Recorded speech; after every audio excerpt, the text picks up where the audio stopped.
Llegamos al final de nuestro estudio de Gálatas, llegamos al mensaje número 16.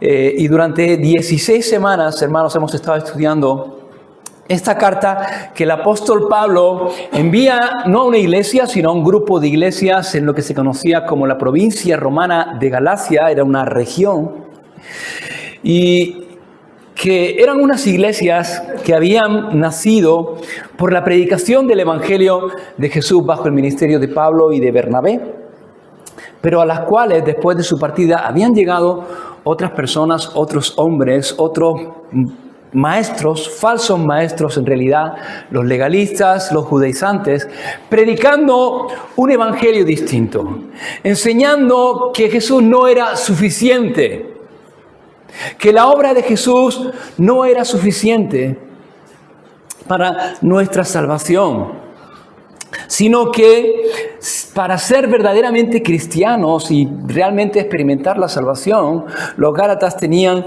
que añadir a la obra de Cristo sus propias obras.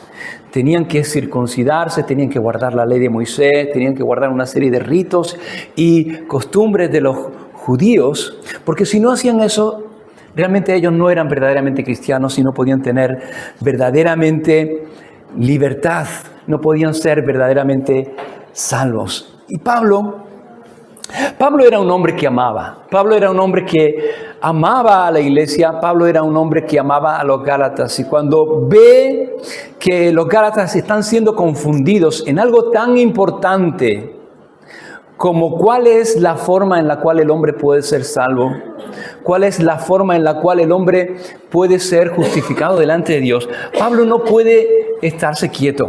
Pablo no puede dejar no hacer nada, sino que su amor por los gálatas, su amor por la iglesia, su amor por Cristo, su amor por el Evangelio, le impulsa a escribir esta carta y le impulsa a enfrentarse a los judaizantes, a enfrentarse a los falsos maestros. Y Pablo no tenía ningún problema de enfrentarse con quien tuviera que enfrentarse por defender el Evangelio, por defender la verdad del Evangelio, por defender la verdad de la doctrina de Cristo. Y hermanos, eso es importante. Es importante. A veces nosotros pensamos, bueno, yo soy cristiano, creo en Jesús, y lo que crea en todo lo demás no es tan importante. Y sí es importante, hermanos. Es importante lo que creemos y es importante que lo que creamos sea la verdad que Dios nos ha revelado en su palabra. A veces hay personas que dicen, mira, a mí no me hables de doctrina porque la doctrina separa, la doctrina nos separa. Y no es así, hermanos, es todo lo contrario. La doctrina es lo que nos une como cristianos. Porque la iglesia está fundada sobre la doctrina de los apóstoles. Y la doctrina de los apóstoles es la doctrina de Cristo, es la enseñanza de Cristo. La enseñanza de Jesús. Y lo que nos une a ti y a mí, lo que nos une a cada uno de nosotros, es Jesús. Es quién es Jesús, es lo que el Señor Jesús ha hecho y lo que Jesús nos ha enseñado. Y sí, hermano, hay doctrinas que podemos llamar periféricas, doctrinas que no son centrales en la Escritura, en las cuales tal vez no tenemos por qué estar o podemos diferir, no tenemos por qué estar completamente de acuerdo. Porque son doctrinas que la Escritura no es enfática. No es clara en ese tipo de doctrinas, no son doctrinas centrales. Y sí, hay cristianos que se dedican a discutir con otros acerca de estas doctrinas que no son centrales y permiten que estas doctrinas los separen de otros que también son cristianos, que también son de Cristo, que también son sus hermanos. Y no debemos permitir eso, hermanos. No debemos permitir que doctrinas que son periféricas, doctrinas sobre las cuales la Escritura no es tajante y completamente clara, nos separen. Pero hay otras doctrinas, hermanos, que no son periféricas, doctrinas que son centrales. Doctrinas en las cuales la Escritura no es ambigua, sino que es completamente clara, no hay grises, es blanco o es negro. Doctrinas que tienen que ver con la salvación, doctrinas que tienen que ver con quién es Dios, con la naturaleza de Dios, con la naturaleza de Jesús con la naturaleza del Espíritu Santo, doctrinas que tienen que ver con la Escritura, con la inspiración de la Escritura. Y ahí, hermanos, no podemos ceder ni un centímetro. Y Pablo, en esta carta, hemos estado viendo durante toda esta semana, que Pablo es muy contundente, es muy tajante y es muy duro con estos falsos maestros que están enseñando eso. Porque lo que está en cuestión, hermanos, no es una doctrina periférica, es una doctrina central. Lo que está en cuestión y lo que están cuestionando estos falsos maestros es cómo un hombre o una mujer pueden llegar a ser salvos.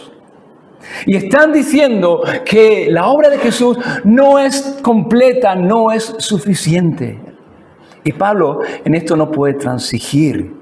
Y Pablo por esto se enfrenta con quien tenga que enfrentarse, porque lo que están haciendo estos falsos maestros es poner la confianza de estas personas para su salvación en algo que no es confiable, como sus propias obras, como su propia capacidad. Y están diciendo que Jesús no es suficiente, la obra de Jesús no es completa. Y Pablo está defendiendo aquí el evangelio de Jesús, está defendiendo el evangelio de la gracia, que ningún hombre, ninguno de nosotros podemos añadir a la obra de Cristo. No hay nada que podamos hacer, no hay nada que tengamos que hacer más que la obra de Cristo para ser salvos. Y que la salvación, todo hombre, toda mujer, sea judío, sea griego, sea gentil, es salvo únicamente por la gracia y a través de la sola fe en Jesús.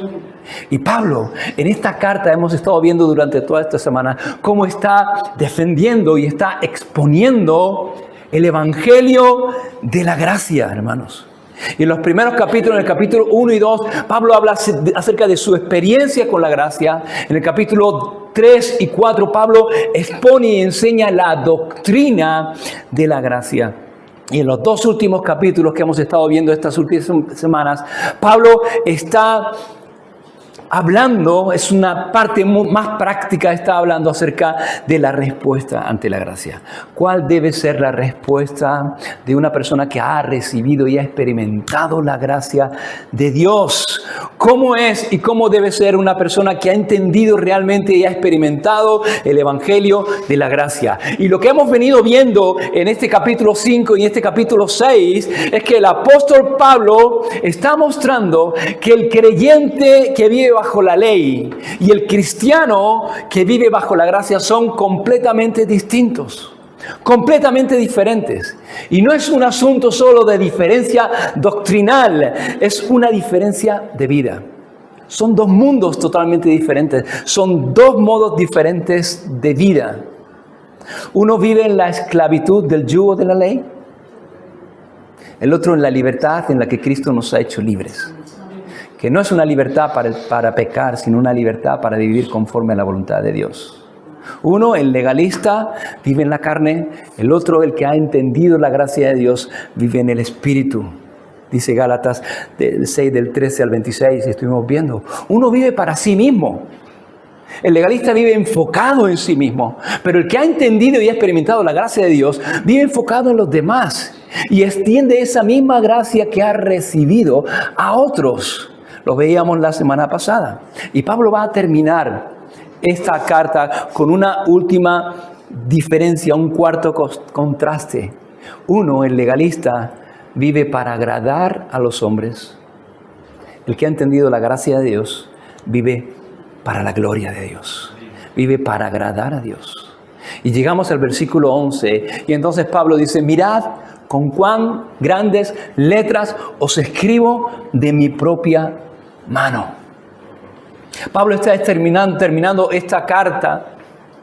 Y la costumbre de Pablo, y no solamente la costumbre de Pablo, sino la costumbre en aquella época, es que el que escribía la carta lo que hacía es que dictaba. Y había un amanuense, un escriba, una persona, un colaborador, alguien cercano, o tal vez un esclavo si era una persona importante, que era el que tomaba nota y ponía sobre el papel lo que le dictaba el que estaba haciendo la carta y escribía las palabras que estaba dictando. Y eso es lo que Pablo está haciendo y lo que Pablo hace en muchas cartas. Y solamente al final de la carta él toma la pluma y de su propia mano da la salutación y la bendición final a la iglesia. Y es como la firma, como el sello de que esta carta realmente es de Pablo. Y llega al versículo 11 y dice, mirad, con cuán grandes letras os escribo. Llega ese momento y Pablo toma la pluma y dice, esto lo voy a escribir yo.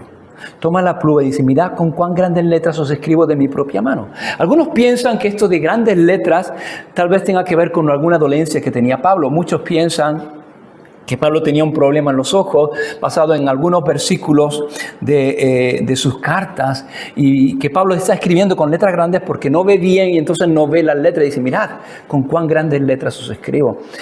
Puede ser que haya algo de eso, pero en realidad lo que Pablo está haciendo aquí es dar énfasis. Pablo va a resaltar lo que está diciendo. Es como cuando nosotros decimos, esto te lo escribo en mayúscula, con letras grandes, para que lo veas bien. Y te lo escribo de mi propia mano, porque lo que yo os voy a decir ahora es importante y quiero que lo tengáis bien claro.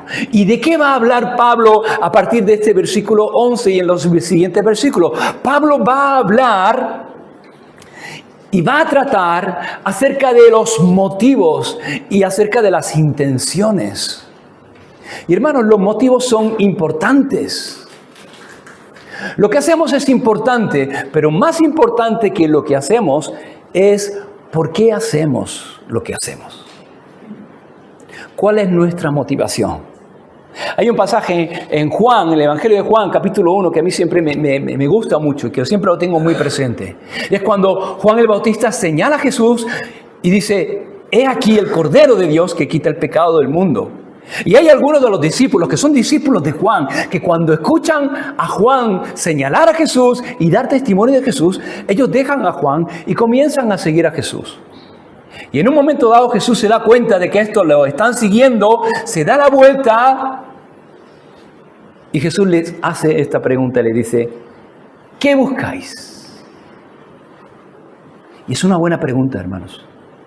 Y es una pregunta que creo que tendríamos que hacernos a menudo. ¿Qué estamos buscando?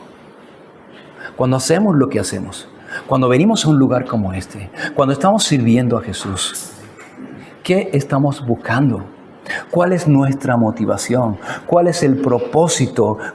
¿Qué es lo que nos mueve a hacer lo que hacemos? Hermanos, las motivaciones son importantes, porque una buena obra, por muy buena que sea esa obra, si la motivación no es buena, pierde todo su valor. No sirve de nada.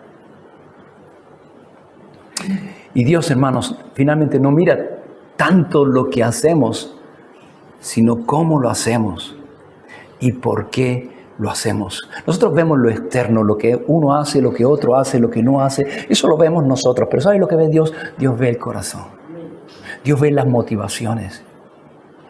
Y eso es lo importante para Dios. Y entonces Pablo dice en el versículo 12 en adelante, dice, todos los que quieren agradar en la carne, estos os obligan a que os circuncidéis solamente para no padecer persecución por causa de la cruz de Cristo. Porque ni aun los mismos que se circuncidan guardan la ley, pero quieren que vosotros os circuncidéis para gloriarse en vuestra carne. Pablo está diciendo, estos que han venido después de nosotros, estos falsos maestros que se han introducido en vuestras iglesias, cuando os enseñan lo que os están enseñando, no están pensando en vosotros, no están pensando en vuestro bien, están pensando en ellos. Están pensando en su propio bien. Y Pablo pone el foco en la motivación de estos hombres. ¿Cuál es la razón por la cual estos hombres quieren que los gálatas se circunciden? Quieren que los gálatas guarden la ley de Moisés y guarden las tradiciones de los ancianos y las festividades y todo este tipo de dietas que tienen que ver con la comida. ¿Cuál es la razón? ¿Por qué ellos quieren que os circuncidéis? Y Pablo dice, estos os obligan a que os circuncidéis solamente por una razón, para no padecer persecución por la causa de la cruz de Cristo. Y esa es la razón por la cual estos hombres hacían lo que hacían. Ese era el motivo por el cual querían obligar a los gálatas a judaizar, porque no querían padecer por causa de la cruz de Cristo. No es que estos hombres no creyeran en Jesús, no es que no creyeran en la obra de Jesús en la cruz. Ellos creían, eran judíos, pero creían en Jesús, creían que era el Mesías, pero no querían tener problemas con los demás judíos. No querían experimentar la presión. Hermanos, para un judío en aquella época, predicar la verdad, predicar la salvación por la sola fe, sin las obras de la ley de Moisés, sin tradiciones, sin lavamientos, sin todo ese tipo de cosas, era algo que les iba a crear problemas con el resto de los judíos, sobre todo con los líderes religiosos. Cuando un judío hacía eso era problema seguro. Los demás judíos lo iban a tachar de traidor a su propia nación. Lo iban a tachar de que estaban hablando contra el judaísmo, estaban enseñando en contra de las tradiciones de los ancianos, como hicieron con Pablo. ¿Os acordáis? Cuando estuvimos estudiando la epístola, estuvimos viendo el libro de Hechos, vemos que Pablo continuamente tiene problemas en su servicio a Dios, en su ministerio, a la hora de predicar la palabra, no tanto con los gentiles, sino con los propios judíos.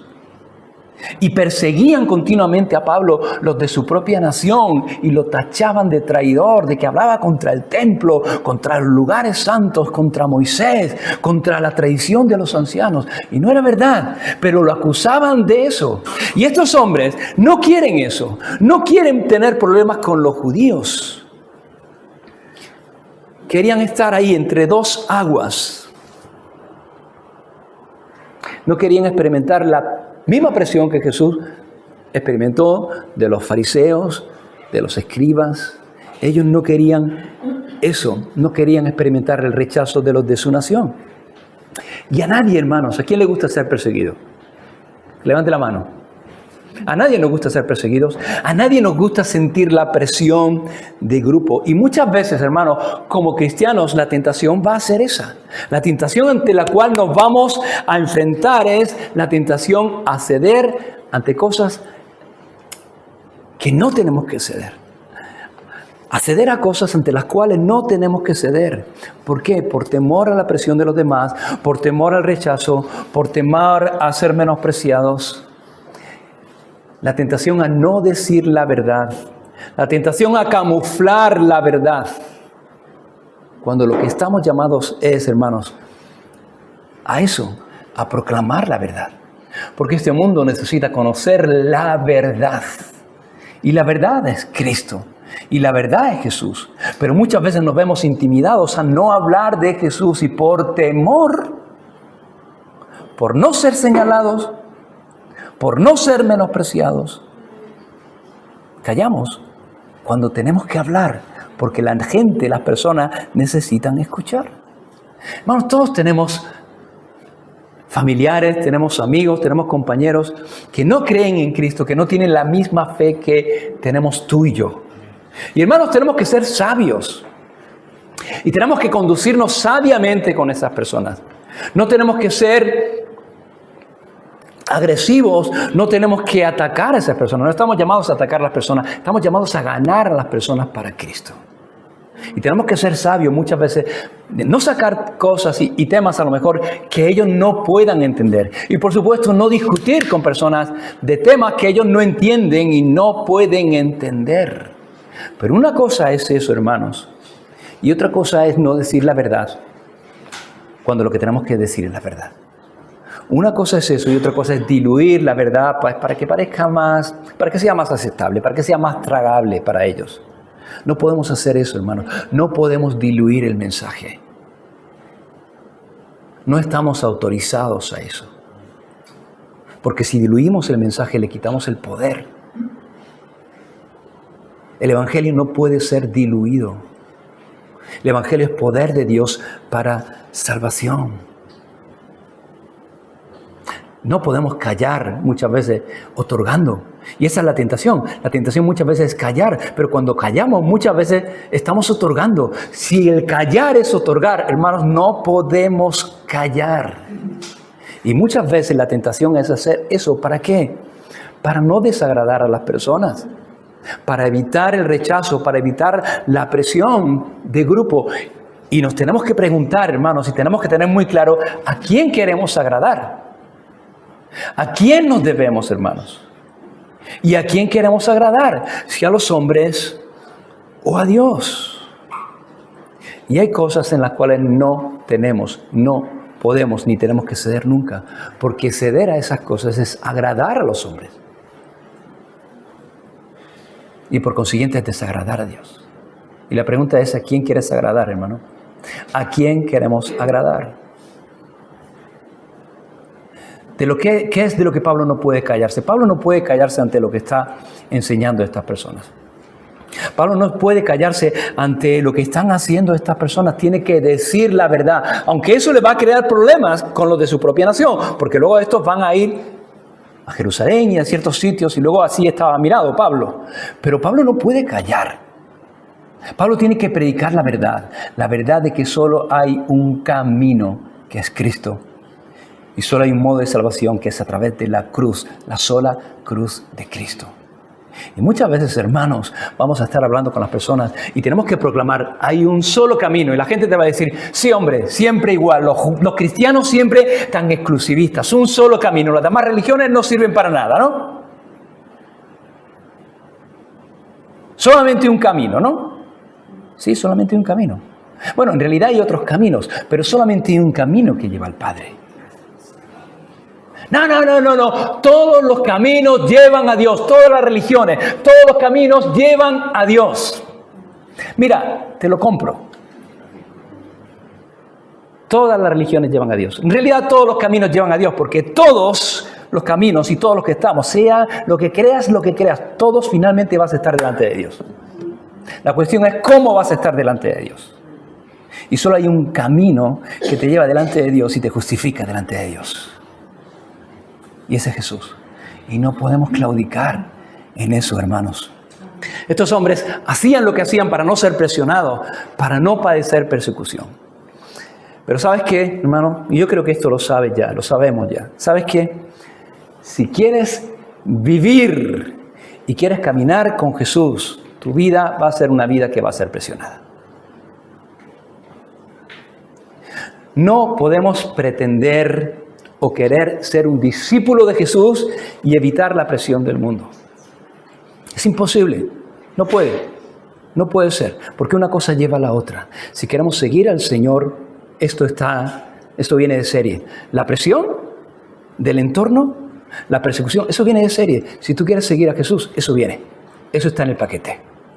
Fijaos lo que dijo Jesús. En Juan capítulo 15, versículo 20, Jesús dijo, acordaos de esta palabra. Está hablando la misma noche en que va a ser entregado Jesús y Él está diciendo algunas cosas importantes a sus discípulos, cosas que tienen que recordar.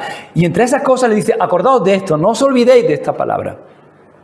Y Jesús dice, el siervo no es mayor que su Señor. Si a mí me han perseguido, a vosotros también os perseguirán. Y si han guardado mi palabra, también guardarán la vuestra. Jesús, hermanos, dice, el siervo no es mayor que su Señor. Y Jesús vino a este mundo y fue luz en medio de la oscuridad. Y este mundo no lo recibió, los suyos no lo recibieron, sino que le rechazaron. Este mundo lo despreció, lo menospreció. Este mundo lo rechazó, lo golpeó, lo crucificó. Este mundo no recibió a Jesús. Y si tú y yo queremos seguir a Jesús, si tú y yo vivimos una vida como la que Jesús vivió y hablamos y enseñamos y decimos las mismas cosas que Jesús dijo, no podemos esperar que este mundo nos va a recibir con los brazos abiertos. ¿Sabes lo que puedes esperar y lo que tenemos que esperar? Que vamos a ser presionados, que vamos a ser perseguidos. Pablo dijo a Timoteo, en 2 de Timoteo capítulo 3, versículo 12, Pablo dice que todo aquel que quiera vivir piadosamente, que quiere vivir una vida conforme a lo que Dios demanda de él, padecerá persecución. Va a padecer persecución. Y hay diferentes grados de persecución, por supuesto. Hay países en los cuales seguir a Cristo implica perder tu familia, perder tu lugar en la sociedad, implica ser perseguido físicamente, ser encarcelado, incluso morir como mártir, simplemente porque tú crees en Jesús y quieres seguir el ejemplo de Jesús. En nuestro contexto no es tan extremo la persecución. Vivimos en un país en el que a día de hoy no sabemos lo que va a pasar mañana. Tú puedes salir y tú puedes hablar y puedes predicar y puedes decir lo que tú piensas y lo que tú crees sin riesgo de que te vayan a meter en la cárcel. Hasta el día de hoy ya veremos a ver lo que pasa de aquí a un tiempo. Y no vamos a ser perseguidos, no somos perseguidos de esta manera, pero si seguimos al Señor y vivimos como tenemos que vivir, siendo luz en medio de la oscuridad, puedes estar seguro de que vamos a ser perseguidos. Y a lo mejor no vamos a experimentar ese tipo de persecución, pero vas a experimentar la burla, vas a experimentar el menosprecio, vas a experimentar el rechazo de otros, de tus compañeros, de tus familiares, de tus amigos. ¿Por qué? Simplemente por ser cristiano, por tener posiciones diferentes o contrarias a lo que en este mundo es políticamente correcto. Simplemente, hermanos, por tener opiniones o posiciones contrarias a lo que la sociedad, nuestro mundo, marca como lo que es bueno y aceptable, pero que Dios no lo llama bueno y aceptable, sino que lo llama malo e inaceptable. Y cuando tú te posiciones, vas a ser presionado. Vamos a ser presionados. Y finalmente, cuando cedemos a la presión, ¿por qué cedemos? Porque queremos agradar. Porque queremos evitar el rechazo, queremos agradar a los demás. Y tenemos que tener en cuenta esto, hermanos. ¿A quién tenemos que agradar? ¿A quién no debemos? Porque agradar al mundo es desagradar a Dios. Porque son cosas completamente contrarias. Y Pablo dice, vamos a ser presionados. Y Pablo dice, estos hacen lo que hacen y os obligan a que os circuncidéis solamente para no padecer persecución por la causa de Cristo. Versículo 13, porque ni aun los mismos que se circuncidan guardan la ley. Pablo dice, estos que os dicen que tenéis que guardar y que tenéis que hacer y hacer, estos no guardan la ley. No guardan la ley. Os quieren obligar a que os circuncidéis, a que guarden la ley, pero ellos mismos no guardan la ley. ¿Sabes qué es eso, hermano? Eso es hipocresía. Y Jesús siempre denunció la hipocresía. El legalismo engendra eso. El legalismo, la religión externa, sin nada de fondo, engendra hipocresía. Porque el legalista está interesado en lo externo. Está interesado en que los demás lo vean como alguien espiritual, como alguien piadoso. No está interesado en lo interno. Por eso, lo que provoca el legalismo es hipocresía. Está simplemente pensando en cómo la gente lo ve, en qué es lo que la gente piensa, qué es lo que las personas piensan de él. Y su interés está más en parecer que en ser. No es que no quieran ser, es que simplemente no pueden ser porque la ley, la religión, los ritos, todo ese tipo de normas no cambian tu corazón, no te permiten ser. Entonces te tienen que conformar con parecer. Y ellos están enfocados en eso, en parecer, no en ser. El legalismo, hermanos, es una imitación de la santidad. Pero no es santidad. La religiosidad es apariencia de santidad.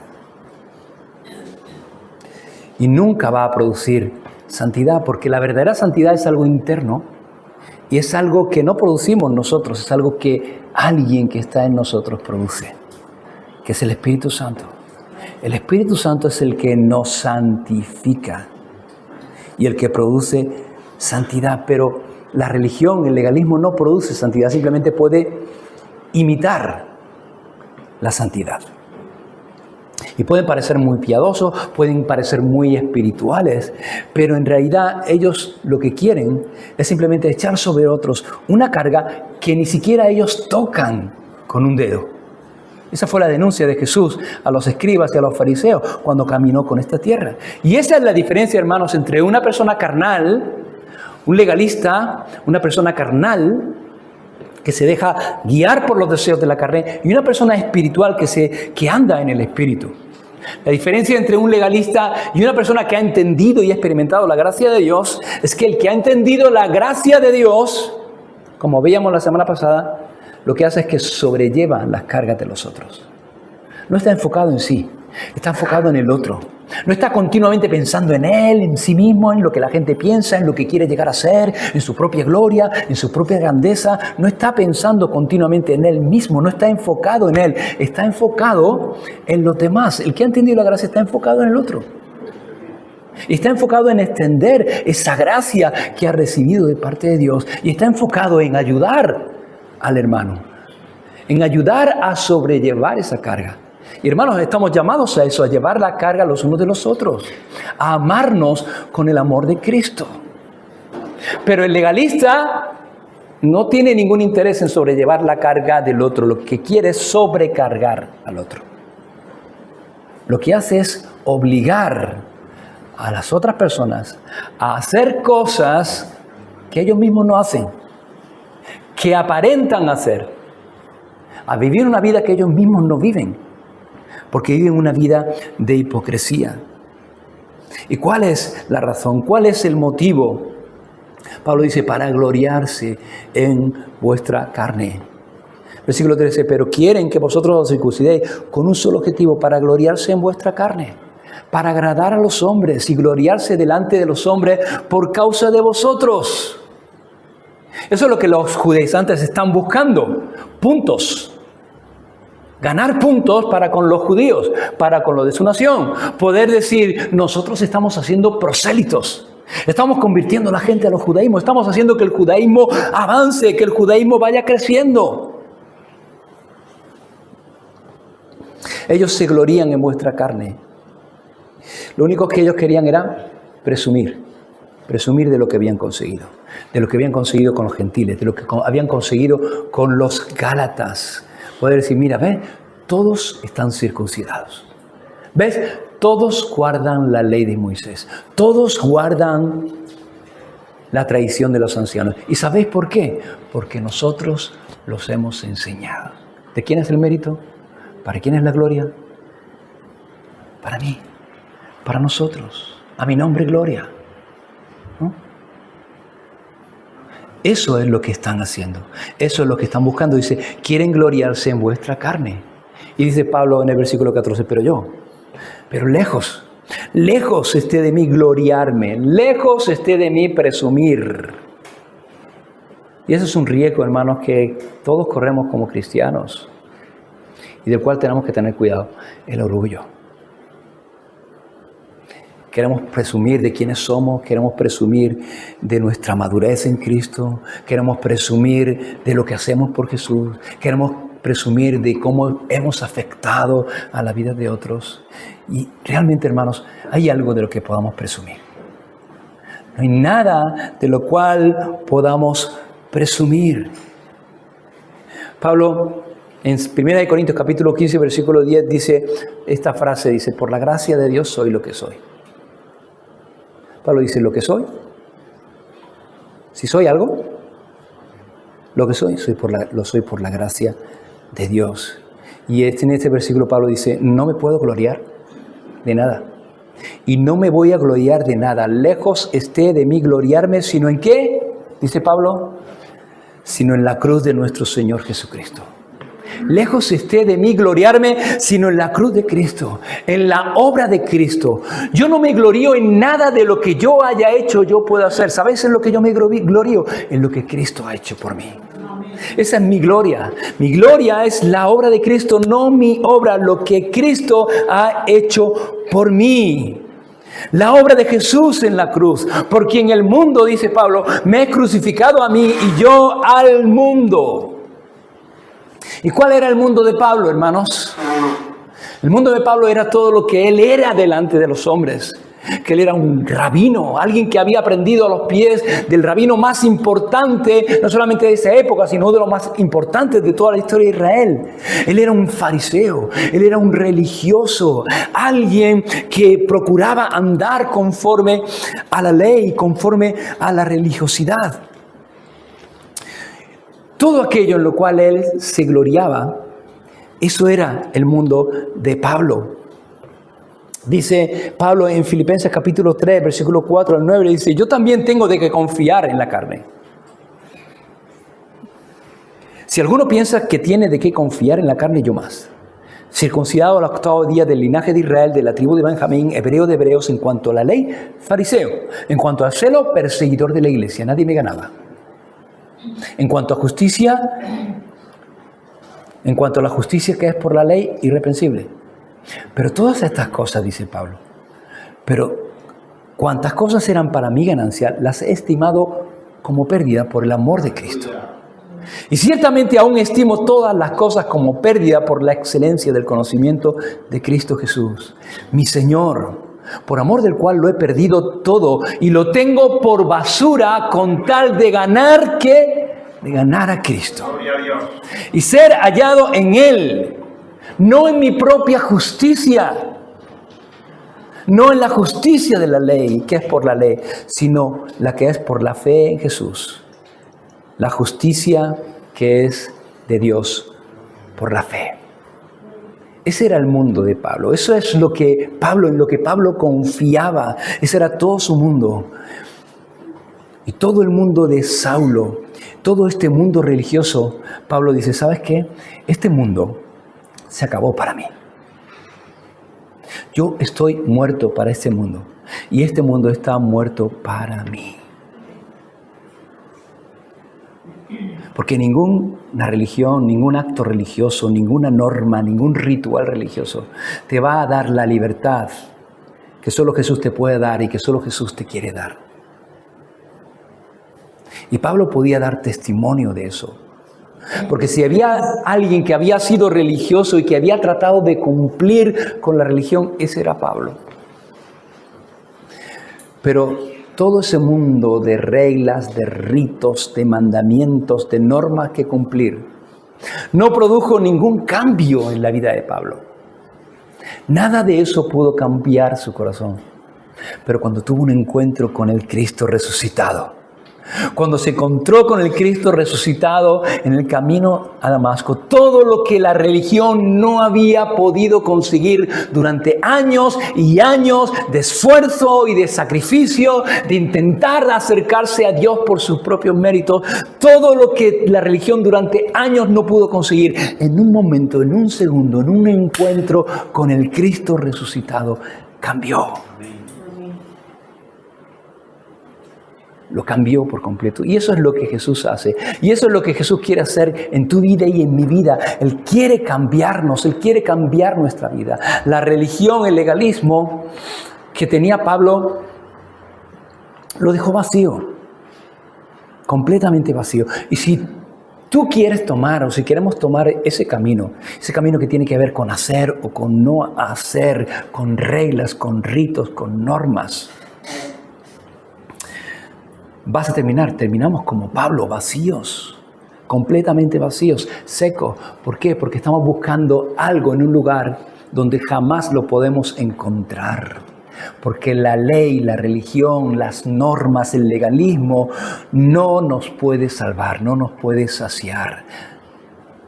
La única fuente es Jesús. Jesús es la fuente. Decía el salmista, en ti están todas mis fuentes. Y todas las fuentes, todas nuestras fuentes están en Jesús. La fuente de la salvación está en Cristo. La fuente que sacia nuestra sed. La fuente que da sentido. La fuente de nuestra sanidad. De nuestro consuelo, de nuestra paz, está en Cristo. La cruz de Cristo. Cuando el pecado entró al mundo, lo cambió todo. Pero cuando Cristo fue crucificado y la obra de Jesús, para aquel que recibe y abraza la obra de Jesús, lo cambia todo, lo cambia por completo, lo transforma por completo. Y la pregunta es, hermano y hermana, ¿la cruz ha cambiado tu vida? La cruz cambió la vida de Pablo. Y Pablo dice, yo no me glorío en otra cosa, sino en la cruz de Cristo. La pregunta es, ¿ha cambiado la cruz tu vida o no? Versículo 15, porque en Cristo Jesús ni la circuncisión vale nada, ni la incircuncisión, sino una nueva creación. Pablo dice, ni la circuncisión ni la incircuncisión tienen ningún valor. Ni una cosa ni la otra tienen valor alguno en cuanto a nuestra salvación, sino que, ¿qué es lo que tiene valor? ¿Qué es lo que realmente nos hace? Dice, sino una nueva creación. Una nueva creación. No se trata de hacer o no hacer. Se trata de una nueva vida. De recibir una nueva vida. Como Jesús dijo a Nicodemo en Juan capítulo 3. ¿Os acordáis? Ese hombre que era un principal religioso, un principal entre los fariseos. Alguien que aparentemente lo tenía todo. Alguien admirado por su pueblo.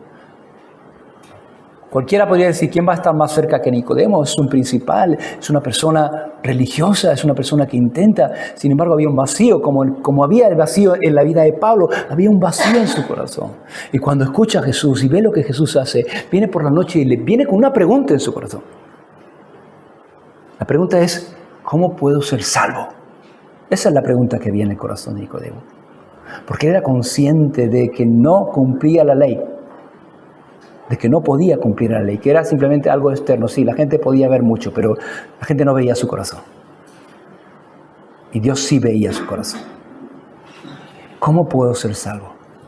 Y antes de que formule la pregunta, escucha la respuesta de Jesús. Le dije, mira, Nicodemo, de cierto te digo, que si no naces de nuevo, no puedes ver el reino de Dios. No puedes ser salvo si no naces de nuevo. Necesitas recibir vida. ¿Y sabes por qué necesitas recibir vida? ¿Sabes por qué necesitamos recibir vida? ¿Sabes por qué el hombre natural sin Cristo necesita recibir vida? Porque está muerto. Está separado de Dios por causa del pecado. Y necesita recibir una nueva vida. Necesita ser reconciliado con Dios. ¿Cómo? Dice Nicodemo. ¿Cómo puede hacerse eso? ¿Cuál fue la respuesta de Jesús? Como Moisés levantó la serpiente en el desierto, así es necesario que el Hijo del Hombre sea levantado. Y está hablando de la cruz. No puedes tener vida eterna si primero yo no soy levantado.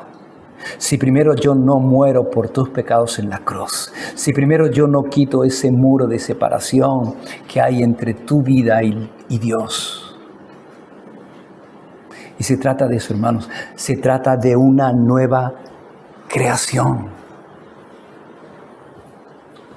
Necesitamos una nueva vida. Y no se trata de hacer, no se trata de no hacer, de cumplir. Pablo presumía de eso, de que hacía, de que cumplía. Dice, en cuanto a la ley yo era irreprensible. Aventajaba a todos los judíos que estaban en mi entorno. Pablo presumía de eso, pero ¿cómo estaba Pablo? ¿Estaba lleno de amor? ¿Estaba lleno de odio? Era un hombre lleno de odio. Era un hombre que perseguía a los que no pensaban como él. Era un hombre que perseguía a la iglesia. Y eso es lo que produce el legalismo: orgullo y odio, rechazo a todos los que no son como tú, a todos los que no hacen lo que tú haces o hacen lo que tú piensas que tienen que hacer. Y no estoy diciendo que no tengamos que hacer nada, hermanos. Claro que tenemos que hacer. Claro que tenemos que hacer buenas obras. Efesios capítulo 2, versículo 8 dice que por gracia sois salvos por medio de la fe. Y esto no es de vosotros, sino que es un don de Dios. No por obras para que nadie se gloríe. Pero luego continúa en el versículo 10 diciendo, porque somos hechuras suyas, creados en Cristo Jesús. ¿Para qué? Para buenas obras, la cual Dios ha preparado de antemano para que andemos en ella. Claro que tenemos que hacer buenas obras, pero no hacemos obras para ser salvos, sino porque ya somos salvos. No hacemos buenas obras para recibir de Dios, para que Dios haga algo, para que Dios nos dé algo, sino por lo que ya hemos recibido, por lo que Dios ya ha hecho en nuestras vidas. No estamos diciendo que lo que hacemos no importa, no es importante. Claro que importa. Porque lo que hacemos, hermanos, refleja lo que somos o no somos. Pablo viene diciendo que Abraham creyó a Dios y le fue contado por justicia. ¿Cómo sabemos que Abraham creyó a Dios? Por la forma en la que vivió. Porque trató de vivir una vida que honraba a Dios. Y lo que creemos, hermanos, se ve en nuestro estilo de vida, en cómo vivimos. No vivimos sin ley. Vivimos bajo la ley de Cristo, que es el amor. Y tenemos que amarnos unos a otros. Y nuestra fe se ve en el amor unos para con nosotros, en que nos cuidamos, en que sobrellevamos las cargas de los otros. Y debemos amarnos. Pero ¿sabes qué, hermanos? No podemos amar a alguien que no conocemos. Y podemos vivir una vida religiosa, de apariencia. Venir el domingo, nos sentamos, escuchamos, nos vamos, venimos, nos sentamos, nos levantamos, cantamos, escuchamos, echamos en la ofrenda, nos vamos, venimos, nos sentamos, escuchamos, cantamos, nos vamos. Y necesitamos comunión. Tú necesitas conocer a tu hermano para amar a tu hermano. Tú necesitas conocer las necesidades de tu hermano para poder sobrellevar las cargas de tu hermano y de tu hermana. Y la fe se ve en eso. Se ve en que hay un interés por el hermano. Versículo 16, dice Pablo, y todos los que anden conforme a esta regla, es decir, no poniendo su confianza en lo que hacen o en lo que no hacen, sino en la nueva vida en Cristo por la reconciliación en su sangre, Pablo dice, paz. Paz para con Dios. La paz para con Dios que es por medio de nuestro Señor Jesucristo. Justificados sois por la paz. Somos justificados tenemos paz para con Dios por medio de nuestro Señor Jesucristo. La paz con Dios, la paz de Jesús en nuestros corazones. Y dice, y misericordia. Paz y misericordia. Como dice Hendrickson, la paz y la misericordia son inseparables. Van juntas, siempre van juntas. Si Dios no hubiera manifestado su misericordia para con nosotros, no podríamos tener paz. Imposible. Imposible. La paz es el resultado de la misericordia de Dios. La paz que tú y yo podemos experimentar es el resultado de la misericordia de Dios. Y la misericordia de Dios es el amor extendiéndose hacia los pecadores en su miseria y en su necesidad. Y cuando tú y yo estábamos en nuestra miseria y en nuestra necesidad, no cuando éramos justos, sino cuando éramos pecadores, Dios nos amó y envió a su Hijo para morir por cada uno de nosotros. Dice, paz y misericordia a ellos y al Israel de Dios. Y aquí hay un gran debate entre los comentaristas cuando dice, y al Israel de Dios. ¿Quién es el Israel de Dios? ¿A quién se está refiriendo Pablo cuando dice, y al Israel de Dios? ¿Se está refiriendo al pueblo judío, a la nación judía en la carne? ¿Se está refiriendo a ellos? Hermanos, más allá de que Dios pueda tener un propósito escatológico para el final de los tiempos con el pueblo judío o no, la realidad es que es bastante difícil pensar que cuando Pablo está diciendo en esta carta, y el Israel de Dios está hablando del pueblo judío como nación, como linaje. Porque eso contradiciría todo lo que Pablo viene diciendo durante la carta. Pablo ha venido diciendo y ha dejado bien claro que los que son de la fe son los hijos de Abraham. Gálatas 3:7. Y que ahora la bendición de Abraham no descansa sobre un pueblo, sobre una etnia, como era la etnia judía, sino que ahora la bendición de Abraham descansa sobre todos los todos los que son de la fe, dice en Gálatas 3:9. Y que ya, dice Pablo, no hay judío ni hay griego, no hay esclavo ni hay libre, no hay varón ni hay mujer, sino que todos, dice Pablo, somos uno, ¿en quién? En Cristo Jesús, Gálatas 3:28. Y que los que son de Cristo, los que han puesto su fe y su confianza en Cristo, sean judíos o sean gentiles, esos ciertamente son linaje de Abraham y herederos de la promesa.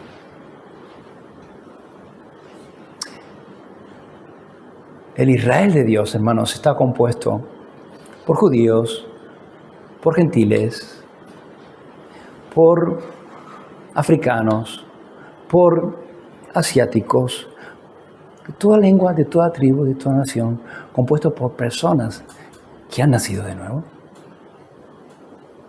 que han creído en Jesús, han sido hechos una nueva creación y han experimentado la misericordia y la paz de Dios. ¿Qué decían los judaizantes?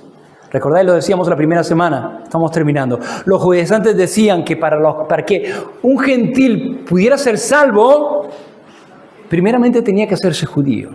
¿Por qué?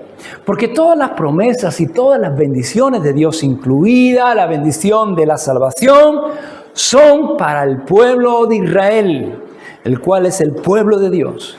¿Y cuál era la marca distintiva que te señalaba a ti como que pertenecías al pueblo de Israel?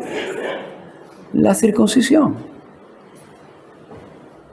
Y todo su afán era, tenéis que ser parte del pueblo de Dios para recibir la salvación de Dios. Y el pueblo de Dios es el pueblo judío. Tenéis que convertiros en judíos, tenéis que circuncidaros, tenéis que guardar la ley, porque si no, no podéis ser salvos, porque la salvación y las bendiciones de Dios son para el pueblo judío, son para su pueblo. Y tenéis que tener esa marca que os distingue como pueblo de Dios, como pueblo judío. Pero es que ya no hay, porque el pueblo de Dios ya no es una etnia. El pueblo de Dios está compuesto por todos aquellos que han recibido a Jesús como su Señor y su Salvador. Y ese es el Israel de Dios. Y por eso Pablo dice, de aquí en adelante, dice el versículo 17, de aquí en adelante nadie me cause molestias porque yo traigo en mi cuerpo las marcas de Jesús. ¿Cuáles son esas marcas que Pablo llevaba en su cuerpo? Las marcas de Jesús que Pablo tenía en su cuerpo eran las marcas de la persecución que Pablo había padecido por causa de Jesús, esa persecución que los legalistas y los judaizantes no querían experimentar. Esas eran las marcas. Y podemos leer en 2 Corintios capítulo 11 y poder ver todo lo que Pablo padeció y sufrió por causa de su fidelidad a Jesús y al Evangelio. Y Pablo dice, yo llevo en mi cuerpo las marcas de Jesús. ¿Cuáles eran las marcas que llevaban los judaizantes? Solamente llevaban una marca, la marca de la circuncisión. Pero Pablo llevaba en su cuerpo las marcas de haber sido golpeado, de haber sido azotado, de haber sido apedreado por el mensaje del Evangelio. La pregunta es, ¿llevas tú alguna marca? No estoy hablando de cicatrices.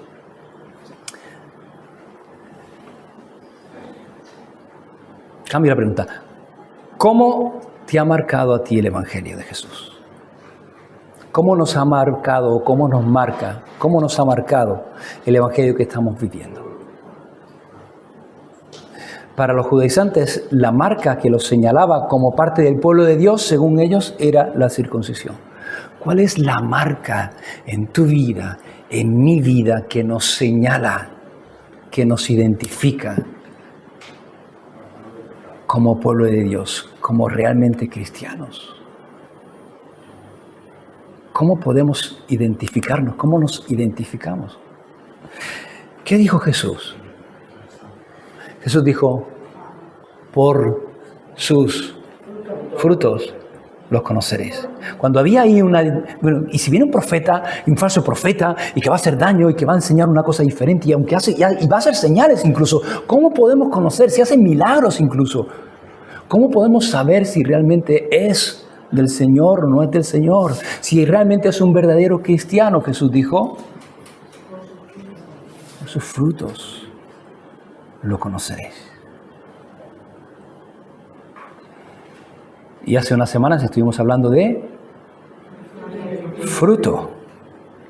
¿Cuál es la marca, el sello en la vida de un cristiano que lo identifica y lo señala como hijo de Dios? El Espíritu Santo. En la vida del cristiano lo marca, lo señala. Ya, pero Paco, es que el Espíritu Santo está, tú dices, en la vida, está dentro del cristiano. No podemos ver lo que está dentro. ¿Cómo vamos a ver, cómo vamos a distinguir si una persona es verdaderamente cristiana o no? Lo que está dentro, hermano, se va a ver. Si el Espíritu Santo está en nuestra vida, se va a ver. ¿Cómo? Por el fruto. ¿Y cuál es el fruto que debe verse en una persona que realmente ha nacido de nuevo el Espíritu Santo? Amor. Jesús dijo, en esto conocerán que sois mis discípulos, si os amáis unos a otros. Y Juan dice, si el que no ama a su hermano, no ha nacido de Dios. Una persona que no ama a su hermano, que no ama a las personas, sino que al contrario, lo que hace es que no ha nacido de Dios. Amor, gozo, paz. El fruto de la paz. No solamente de la paz en el corazón, sino el fruto de ser pacificadores. Bienaventurados los pacificadores, porque ellos serán llamados hijos de Dios. Un hijo de Dios es un pacificador. No es alguien que va entrando, que buscando conflicto y enfrentamientos y que le gusta ese tipo de cosas. Al contrario, pacifica y transmite y lleva la paz de Dios y la paz con Dios a otros a través de la verdad de Jesús. Gozo, paz, paciencia. Paciencia, hermanos. Bondad, benignidad, bondad, fe, fidelidad.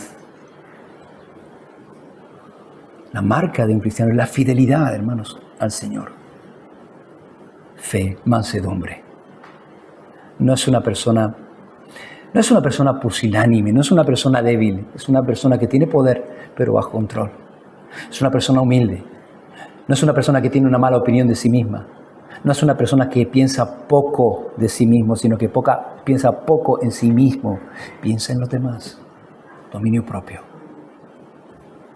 Y esas son las marcas que tienen que estar en nuestra vida y que tenemos que buscar que estén en nuestra vida. Y los judíos decían, tenéis que circuncidaros, tenéis que buscar que en vosotros esté la marca de la circuncisión. Pablo dice, tenemos que buscar que en nosotros esté la marca del Espíritu Santo en nuestra vida, el cual es el fruto que nos identifica como cristianos, como suyos. Y termina Pablo con una bendición final, que es una bendición muy corta en comparación con otras, pero es una bendición con un gran contenido. Dice, hermanos. Pablo dice, a los Gálatas le dice, hermanos, hijos de un mismo Padre, pertenecientes a una misma familia, la familia de Dios. Dice, hermanos, la gracia de nuestro Señor Jesucristo sea con vuestro espíritu. Amén. Y este libro, hermanos, comienza con la gracia y termina con la gracia. Y el tema de este libro es la gracia de Dios, el don inmerecido de Dios sobre nuestra vida, el don mediante el cual somos salvos, la gracia mediante la cual hemos recibido el Espíritu Santo como sello de nuestra salvación, mediante la cual el Espíritu Santo obra en nosotros, la gracia mediante la cual somos sostenidos y guardados. Dice, la gracia de nuestro Señor. Tenemos un Señor, hermanos. Alguien que nos ha comprado. Tenemos un dueño. Como dice Marcos en su canción, tengo dueño y tengo vida. El Señor. Nos debemos a un Señor. Dice nuestro Señor Jesucristo. Jesús, el Cristo. Y Pablo pone el nombre completo. Porque Jesús es nuestro Salvador. Es el Cordero de Dios que quita el pecado del mundo. Y es el Cristo, el Mesías prometido. El ungido, porque eso significa Cristo, ungido. Y cuando esperaban al Mesías, esperaban al ungido por excelencia. Y en el Antiguo Testamento se ungían a una serie de personas, se ungían a los profetas, se ungían al sumo sacerdote, se ungía a los reyes. Y Jesús es el ungido. Jesús es el profeta que nos trae la palabra de Dios, la cual tenemos que oír. Como Dios dijo, como el Padre dijo en el monte, a Él oíd. Él es nuestro sumo sacerdote. Hermanos, necesitamos un sacrificio que pudiera ser ofrecido por nuestros pecados. Y necesitábamos un sumo sacerdote que ofreciera ese sacrificio. Y el sacrificio y el sumo sacerdote es uno mismo. Jesús es el sacrificio y Jesús es el sumo sacerdote que se ofreció a sí mismo para el perdón de nuestros pecados. Y Él es el Rey de reyes, el Señor de señores, el Rey cuyo reino no tiene fin, el Rey que ha vencido, el Rey que va a reinar por los siglos de los siglos y a cuyo reino pertenecemos y que nunca tendrá fin. Y Pablo dice, la gracia de nuestro Señor Jesucristo sea con vuestro espíritu. Y de nuevo Pablo termina resaltando esto, la importancia de lo interno por encima de lo externo. Los judaizantes se centraban solo en lo externo, pero la gracia obra en el interior. La gracia nos cambia y nos transforma de dentro hacia afuera. La gracia de nuestro Señor Jesucristo sea con vuestro espíritu. Amén. Así sea. Y así terminamos Gálatas. Oramos, hermanos. Una misma visión para un nuevo siglo, una generación que levanta a Cristo y se une en oración, clamando por España.